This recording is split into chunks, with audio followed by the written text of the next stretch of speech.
Hi friends, తెనాల్లో ఉన్న వైకుంఠపురంలోని శ్రీ లక్ష్మీ పద్మావతి సమేత శ్రీ వెంకటేశ్వర స్వామి టెంపుల్కి అయితే వచ్చేసాను ఫ్రెండ్స్.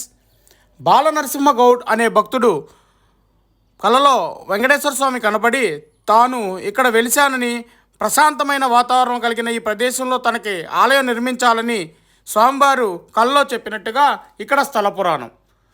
ఈ ఆలయాన్ని 1961 సంవత్సరంలో అభివృద్ధి చేసినప్పటికీ 1972 సంవత్సరంలో దేవతల ప్రతిష్ట జరిగింది.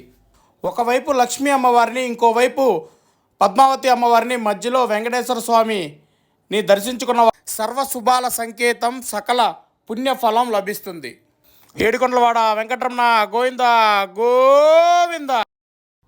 శనివారం, సోమవారం, ఆదివారం ఇక్కడ భక్తుల రద్దీ బాగా ఉంటుంది. ఇదే లోపలికి వెళ్తానికి ఎంట్రన్స్ ఫ్రెండ్స్, మీరు ఇప్పుడు వీడియోలో చూస్తుంది. లోపలికి వెళ్ళగానే ఇలా కోనేరులా ఉండే చిన్న వాటర్లో అక్కడ కాళ్ళు కడుక్కొని ఇలా ఎంట్రన్స్ లోపలికి రాగానే, ఇది కార్తీక మాసం అవడం వల్ల జనం అంతా దీపారాధన చేస్తున్నారు. ఆ దీపారాధన చేయటం మీరు చూస్తున్నారు. కార్తీక మాసంలో ఇక్కడ బాగా జనం రద్దీగానే ఉంటారు. అలాగే ఇక్కడ శ్రీరామనవమి, హనుమాన్ జయంతి ఇలాంటి ఉత్సవాలు కూడా చేస్తారు ఫ్రెండ్స్. నిత్య అన్నదానం కూడా ఇక్కడ ఉంది. బయట ఎంట్రన్స్లో ఇలా ఏనుగులు ఆకారంతో ఉన్న బొమ్మల్ని మనం ఇక్కడ ఇలా చూడడానికి చాలా అందంగా, ఫోటోలు దిగడానికి కూడా చాలా బాగుంటుంది ఫ్రెండ్స్. చూస్తున్నారు కదా మీరు ఇక్కడ కేసనాఖండం అంటే గుండు కూడా చేసుకుంటారు. శనివారం అయితే ఎక్కువ మంది ఇక్కడ తల వెంట్రుకలు స్వామివారికి సమర్పిస్తారు. గోవులు కూడా మీరు చూస్తారు. గోవులు ఇక్కడ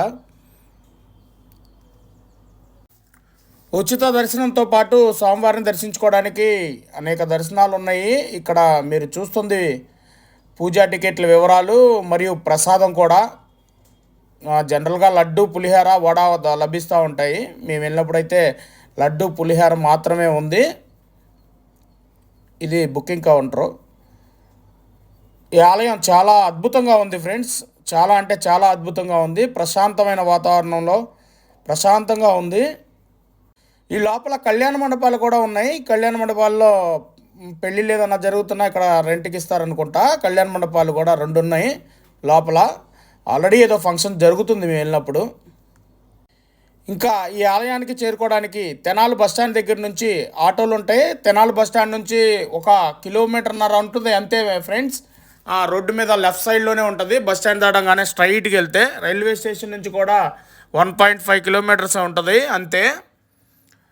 మీరు సొంత వెహికల్స్లో వస్తే తెనాలి బస్టాండ్ దాటంగానే రోడ్డు ఎమ్మటే లెఫ్ట్ సైడ్లో ఉంటుంది. కొంచెం ఎదరకు రాగానే దాదాపు 1 కిలోమీటర్, ఇంకొక 500 మీటర్లు అంతే.